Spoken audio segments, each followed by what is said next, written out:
14 de abril de 1912. O Titanic colidiu com um enorme iceberg e afundou. Sim, já falamos sobre isso, mas e se usarmos desta vez o gelo para trazer o navio de volta à superfície? Isso requer vários milhares de metros de malha de arame e muito nitrogênio líquido.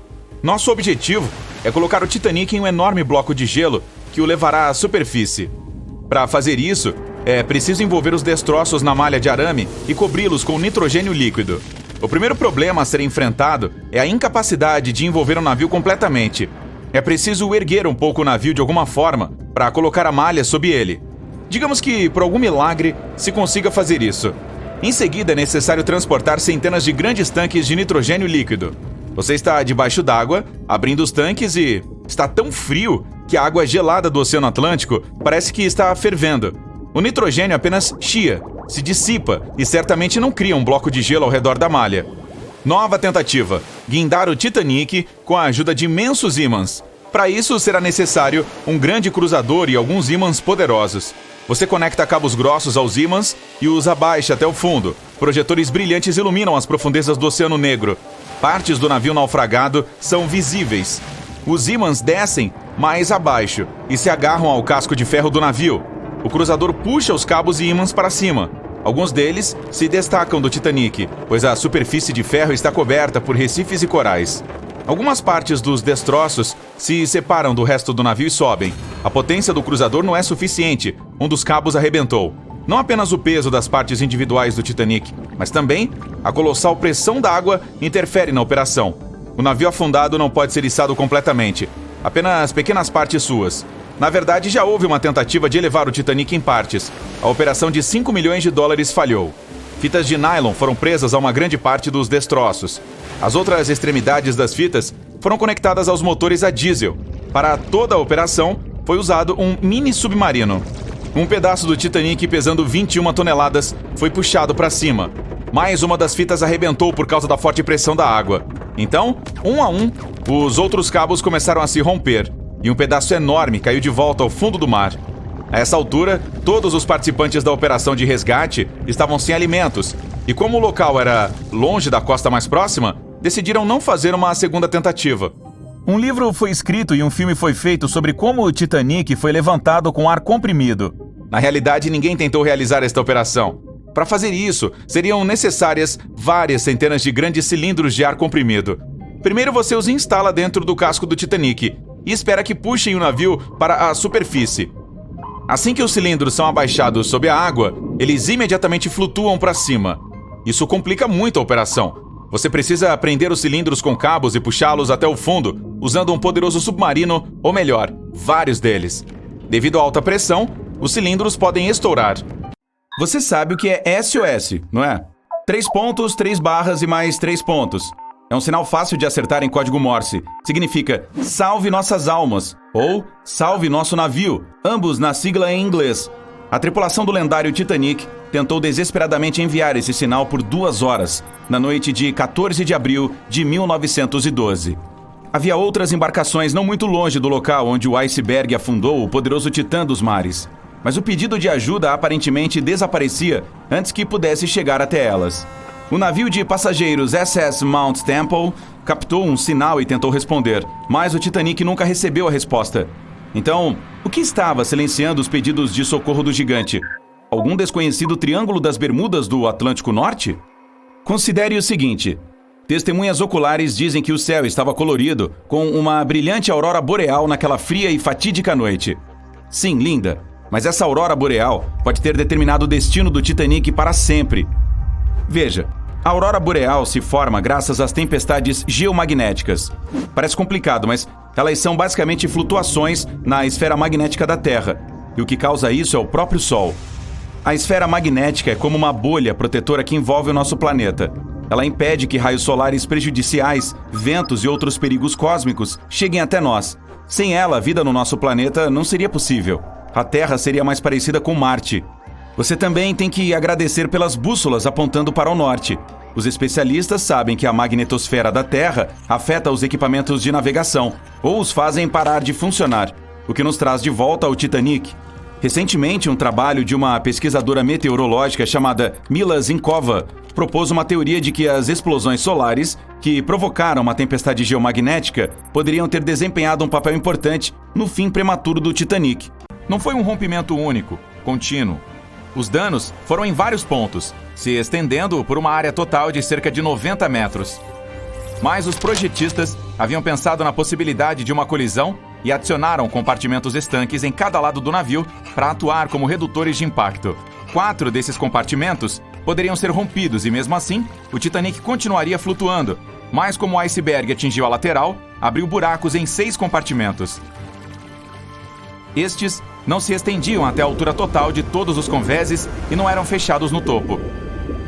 É por isso que, quando mais de 4 deles foram inundados, a água atingiu o topo das divisórias e encheu os compartimentos restantes, fazendo com que o navio afundasse no oceano. Imagine isso como se fosse a água derramando ao encher uma forminha de gelo. Mas e se a colisão fosse frontal? Ainda haveria um naufrágio?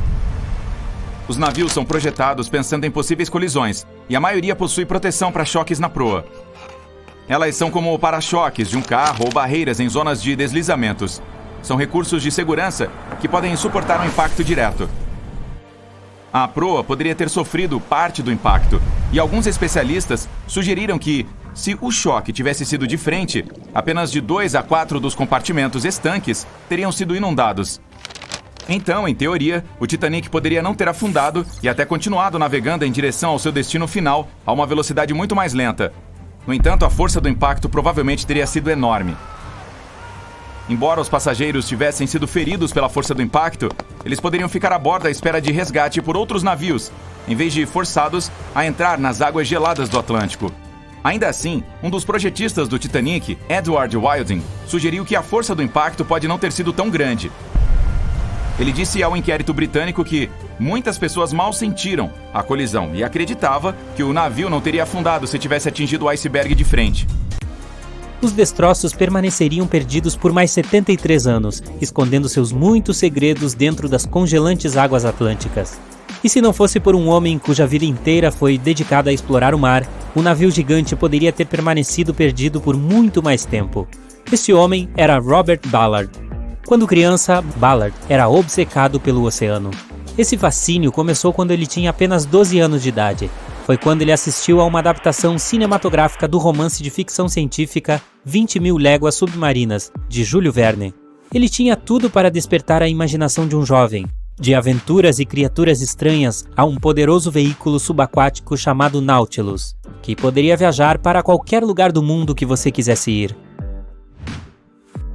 A partir daquele momento, a vida em terra firme não estava mais no futuro de Ballard. Quando ele tinha 23 anos, foi designado para o Deep Submergence Group, ou Grupo de Submersão Profunda. Lá, ajudou a desenvolver técnicas para pesquisar no fundo do oceano. Sua maior conquista foi a criação do Alvin. Era um submarino pequeno e fácil de manobrar, capaz de transportar 3 pessoas.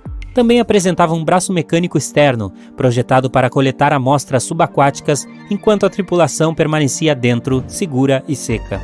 Alvin, o submarino, rapidamente se mostrou útil para muitas tarefas. Por exemplo, uma vez foi usado para rastrear uma aeronave que caiu no mar, mas a embarcação encarou uma série de eventos adversos. Em um caso, foi atacado por um espadarte, o que fez com que o submarino ressurgisse rapidamente. O espadarte, ainda preso na pele externa do submarino, tornou-se o jantar daquela noite. E em outubro de 1968, o submarino estava sendo submerso na água quando os cabos que o seguravam quebraram, sendo lançado com toda a força para o oceano, junto com os 3 tripulantes a bordo. E como a pequena embarcação ainda estava aberta, ela imediatamente se encheu de água e rapidamente começou a afundar. Felizmente, a tripulação conseguiu escapar, mas o Alvin se foi. O mau tempo dificultou várias tentativas de recuperar a embarcação. Foi apenas no ano seguinte que finalmente foi trazida à tona. Até 1985, quando o paradeiro do navio foi descoberto pelo oceanógrafo Robert Ballard. Foi quando algumas partes do Titanic tornaram-se visíveis mais uma vez. Uma das primeiras descobertas feitas pela expedição de Ballard foi que o navio de fato partiu-se ao meio antes de afundar.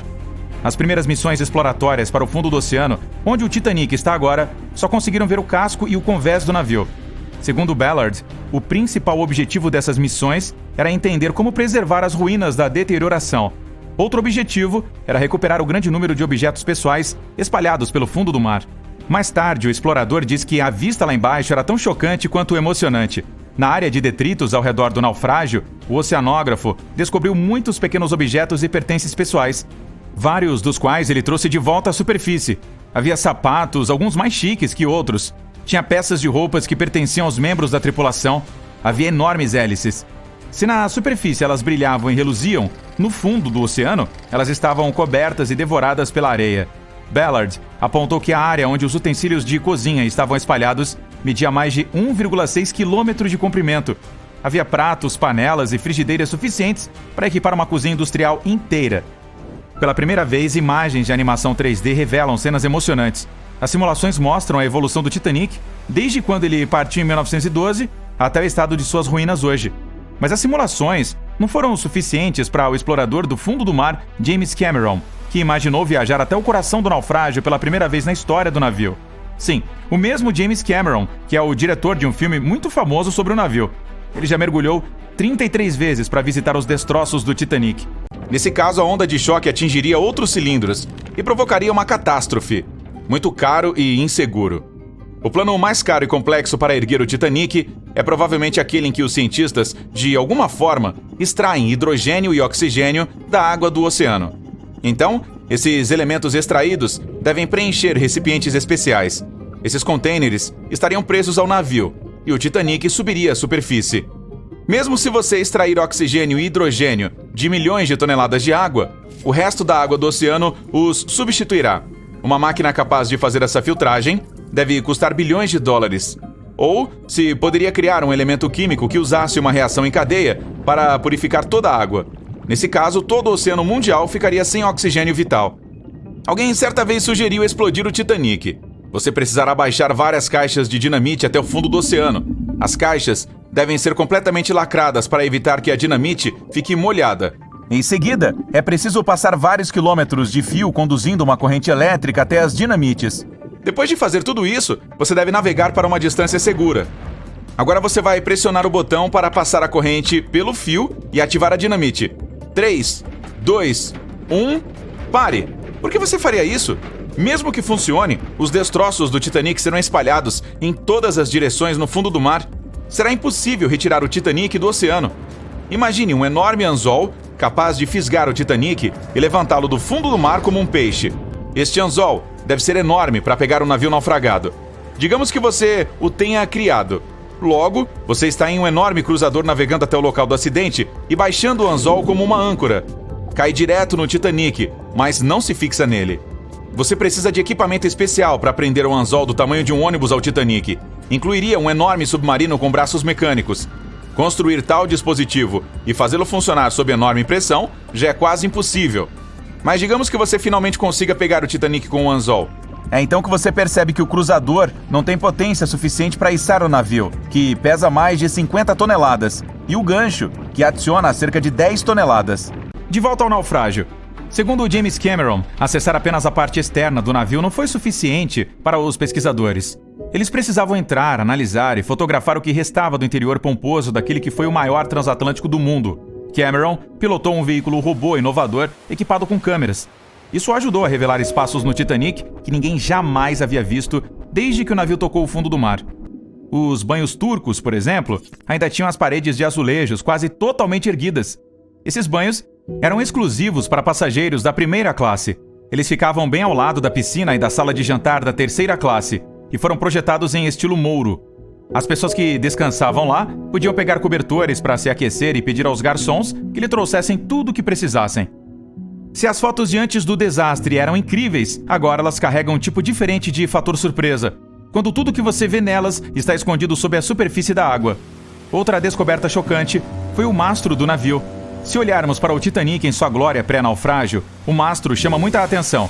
Localizado na proa do enorme navio, o mastro tinha unidos os cabos de transmissão do sistema Marconi, um sistema de telegrafia sem fio. É também onde ficava a bandeira mercante britânica que o Titanic hasteou. O mastro estava a pouco mais de 30 metros de altura e tinha um ninho de corvo.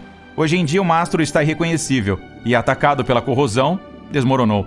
O ninho de corvo também já era. Agora, podemos ver por que o Titanic atual é um verdadeiro tesouro para os exploradores do fundo do mar. Como o naufrágio do navio está a uma profundidade aproximada de 3.800 metros, a luz do sol é inexistente lá. Assim, as missões pilotadas dependem de equipamentos tecnológicos de ponta para o levantamento da área. Por que você acha que o Titanic desapareceu dos olhos do público por mais de 70 anos? Bem, porque naquela época a tecnologia não era avançada o suficiente para as pessoas descerem até lá, assim como para trazerem boas imagens do naufrágio. Foram cineastas que impulsionaram essa tecnologia ao tentar filmar debaixo d'água.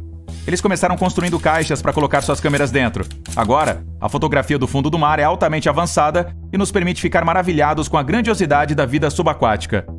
Claro, tirar fotos no fundo do mar não é uma tarefa fácil.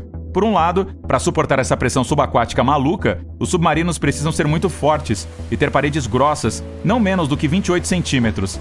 Além disso, os exploradores têm que entender como filmar e fotografar quando quase não há luz por perto. Havia outra coisa que tornava a captação de imagens do Titanic ainda mais difícil. Quando os destroços do navio foram redescobertos pelos cientistas, estavam cheios de bactérias enferrujadas de cor vermelha, que dificultavam ainda mais a obtenção de boas imagens. Acontece que a cor vermelha não reflete bem debaixo d'água, o que é lamentável para os fotógrafos. Por esse motivo, os veículos que descem para percorrer as ruínas, operados por humanos, são equipados com poderosos dispositivos de iluminação,